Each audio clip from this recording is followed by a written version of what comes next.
شمشیر بے نیام حضرت خالد بن ولید part number 82 اپنا اسلامک اسٹوڈیو۔ ناظرین، قبیلہ بکر بن وائل اور اس کے ذیلی قبیلوں کے جذبات بڑھکے ہوئے تھے، ان کے زخم تازہ تھے، مسلمانوں کے ہاتھوں ہلاک ہونے والوں کے گھروں میں ماتم ہو رہا تھا۔ ناظرین، ان حالات اور اس جذباتی کیفیت میں نوجوان بھی اور وہ بوڑھے بھی جو اپنے آپ کو لڑنے کے قابل سمجھتے تھے لڑنے کے لیے نکل آئے۔ یہ لوگ اس قدر بھڑکے ہوئے تھے کہ جوان لڑکیاں بھی مردوں کے دوش بدوش لڑنے کے لیے تیار ہو گئی۔ ناظرین، عراقی عیسائیوں کے عزائم، جنگی تیاریاں اور الیس کے مقام پر ان کا ایک فوج کی صورت میں اجتماع خالد سے پوشیدہ نہیں تھا۔ ناظرین، خالد کی فوج وہاں سے دور تھی، لیکن انہیں دشمن کی ہر نقل و حرکت کی اطلاع مل رہی تھی۔ ان کے جاسوس ہر طرف پھیلے ہوئے تھے۔ عیسائیوں کے علاقے میں عرب کے مسلمان بھی رہتے تھے، ان کی ہمدردیاں مدینہ کے مسلمانوں کے ساتھ تھی۔ مسلمانوں کی فتوحات کو دیکھ کر انہیں آتش پرستوں سے آزادی اور دہشت گردی سے نجات بڑی صاف نظر آنے لگی تھی۔ وہ دل و جان سے مسلمانوں کے ساتھ تھے، وہ کسی کے حکم کے بغیر خالد کے لیے جاسوسی کر رہے تھے۔ خالد کے لشکر کے حوصلے بلند تھے، اتنی بڑی جنگی طاقت پر مسلسل 3 فتوحات نے اور بے شمار مال غنیمت نے اور اسلامی جذبے نے ان کے حوصلوں کو تر و تازہ رکھا ہوا تھا، لیکن خالد جانتے تھے کہ ان کے مجاہدین کی جسمانی حالت ٹھیک نہیں، مجاہدین کے لشکر کو آرام ملا ہی نہیں تھا۔ وہ کوچ اور پیش قدمی کی حالت میں رہے یا میدان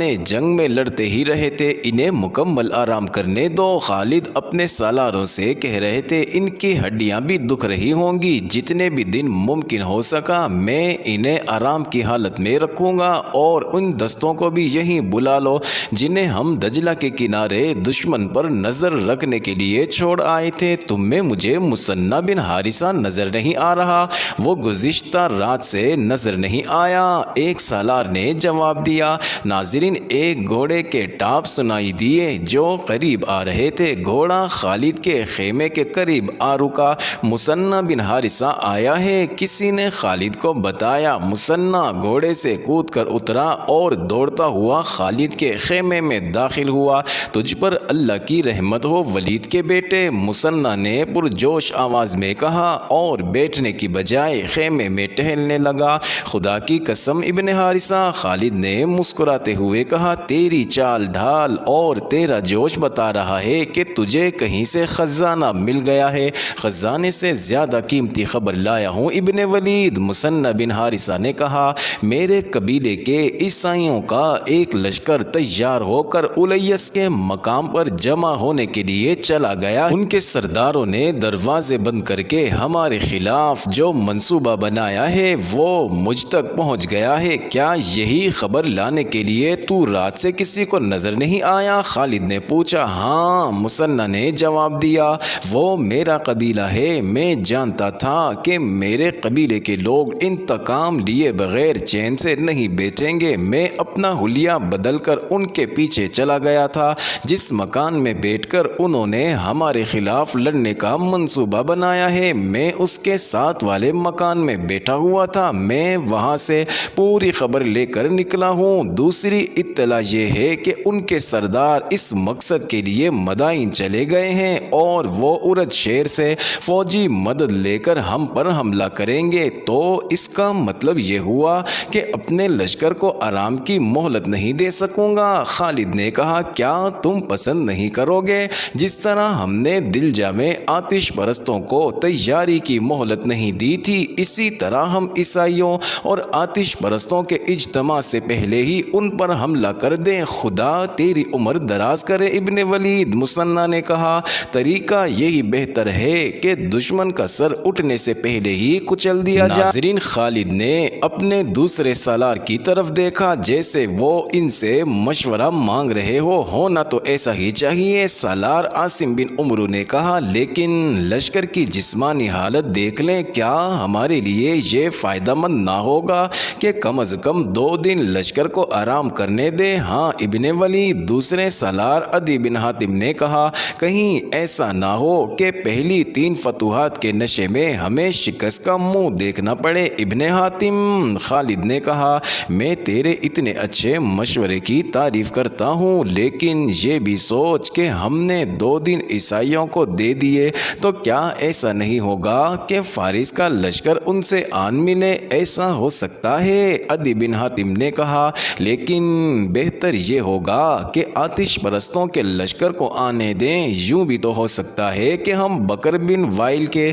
عیسائیوں سے الجھے ہوں اور آتش پرست عقب سے ہم پر آ پڑیں۔ جس کو ہمارے خلاف لڑنا ہے اسے اس میدان میں آنے دیں جہاں وہ لڑنا چاہتے ہیں۔ ابن ولید، مثنى بن حارثہ نے کہا کیا تو مجھے اجازت نہیں دے گا کہ عیسائیوں پر حملے کی پہل میں کروں؟ تو نے ایسا کیوں سوچا ہے؟ خالد نے پوچھا۔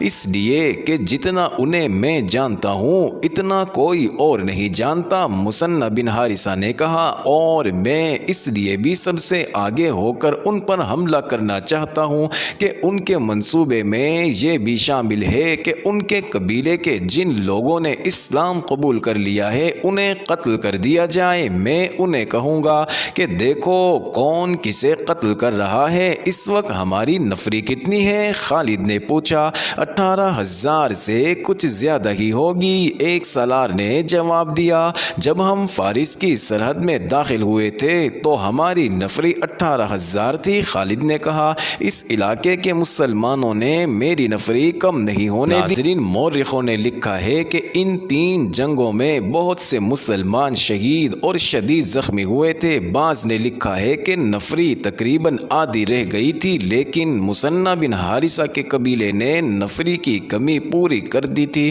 آتش پرستوں کا سالار بہمن جازویہ ارد شیر سے نیا حکم لینے مدائن پہنچ چکا تھا، لیکن شاہی طبیب نے اسے روک لیا۔ اگر کوئی اچھی خبر لائے ہو تو اندر چلے جاؤ۔ طبیب نے کہا اگر خبر اچھی نہیں تو میں تمہیں اندر جانے کی اجازت نہیں دے سکتا۔ خبر اچھی نہیں؟ جازویہ نے کہا ہماری فوج تیسری بار شکست کھا چکی ہے، اندرزغر ایسا بھاگا ہے کہ لاپتہ ہو گیا ہے۔ جازویہ، طبیب نے کہا ارد شیر کے لیے اس سے زیادہ بری خبر اور کوئی نہیں ہو سکتی۔ اندرزغر کو تو کسرا ارد شیر اپنی جنگی طاقت کا سب سے زیادہ مضبوط ستون سمجھتا تھا۔ جب سے یہ سالار گیا ہے شہنشاہ دن میں کئی بار پوچھتا رہا ہے کہ اندرزغر مسلمانوں کو فارس کی سرحد سے نکال کر واپس آیا ہے یا نہیں۔ تھوڑی دیر پہلے بھی اس نے پوچھا تھا۔ محترم طبیب، جازویہ نے کہا کیا ہم ایک حقیقت کو چھپا کر غلطی نہیں کر رہے؟ کسرا کو کسی نہ کسی دن تو پتہ چل ہی جائے گا۔ جازویہ، طبیب نے کہا میں تمہیں خبردار کرتا ہوں کہ اگر تم نے یہ خبر شہنشاہ کو سنائی تو اس کا خون تمہاری گردن پر ہوگا۔ جازویہ وہیں سے لوٹ گیا، لیکن اپنے لشکر کے پاس جانے کی بجائے اس خیال سے مدائن میں رکا رہا کہ ارد شیر کی صحت ذرا بہتر ہوگی تو وہ اسے خود شکست کی خبر سنائے گا اور اس کے ساتھ وعدہ کرے گا کہ وہ مسلمانوں سے 3 شکستوں کا انتقام لے گا۔ ناظرین، اس روز یا 1-2 روز بعد عیسائیوں کا ایک وفد ارد شیر کے پاس پہنچ گیا۔ اس کا طبیب اور شاہی خاندان کا کوئی بھی فرد قبل از وقت نہ جان سکا کہ یہ وفد کس مقصد کے لیے آیا ہے۔ ارد شیر کو چونکہ معلوم تھا کہ عیسائیوں نے اس لشکر میں شامل ہو کر مسلمانوں کے خلاف جنگ لڑی ہے، اس لیے اس نے بڑی خوشی سے ان عیسائیوں کو ملاقات کی اجازت دے دی۔ اس وفد نے ارد شیر کو پہلی خبر یہ سنائی کہ سالار اندرزغر شکست کھا گیا ہے۔ اندرزغر شکست نہیں کھا سکتا۔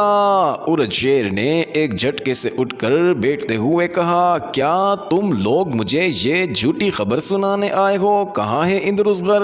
اگر اس کی شکست کی خبر صحیح ہے تو یہ بھی صحیح ہے کہ جس روز وہ مدائن میں قدم رکھے گا وہ اس کی زندگی کا آخری روز ہوگا۔ ہم جھوٹی خبر سنانے نہیں آئے۔ وفد کے سربراہ نے کہا ہم آپ کی اس تیسری شکست کو فتح میں بدلنے کا عہد لے کر آئے ہیں، لیکن آپ کی مدد کے بغیر ہم کامیاب نہیں ہو سکتے۔ ناظرین، ارد شیر کچھ دیر چپ چاپ خلاؤں میں گھورتا رہا۔ اس کی بیماری بڑھتی جا رہی تھی، وہ بہت کمزور ہو چکا تھا، دواؤں کا اس پر الٹا اثر ہو رہا تھا۔ اب تیسری شکست کی خبر نے رہی صحیح کسر بھی پوری کر دی۔ اس کا طبیب اس کے پاس کھڑا تھا۔ کسریٰ کو اس وقت آرام کی ضرورت ہے۔ طبیب نے کہا معزز مہمان اس وقت چلے جائیں تو کسریٰ کے لیے بہتر ہوگا۔ ناظرین عیسائیوں کا وفد اٹھ کھڑا ہوا۔ ٹھہرو، عورت شیر نے نحیف آواز میں کہا، تم لوگوں نے شکست کو فتح میں بدلنے کی بات کی تھی، تم کیا کہنا چاہتے ہو؟ اپنے کچھ دستے جن میں سوار زیادہ ہوں ہمیں دے دیں۔ وفد کے سردار نے کہا ہمارا پورا قبیلہ الیس پہنچ چکا ہوگا، جو مانگو گے دوں گا۔ عورت شیر نے کہا بہمن جازویہ کے پاس چلے جاؤ اور اس کا لشکر اپنے ساتھ لے لو۔ جازویہ دلجا کے قریب کہیں ہوگا۔ بہمن جازویہ مدائن میں ہے، کسی نے عورت شیر کو بتایا۔ وہ شہنشاہ کے پاس آیا تھا لیکن طبیب نے اسے آپ تک آنے نہیں دیا۔ اسے بلاؤ، عورت شیر نے حکم دیا، مجھ سے کچھ نہ چھپاؤ۔ معزز ناظرین، یہ انٹرسٹنگ ویڈیو جاری ہے، اگلی ویڈیو قسط نمبر 83 میں دیکھنا مت بھولیے گا۔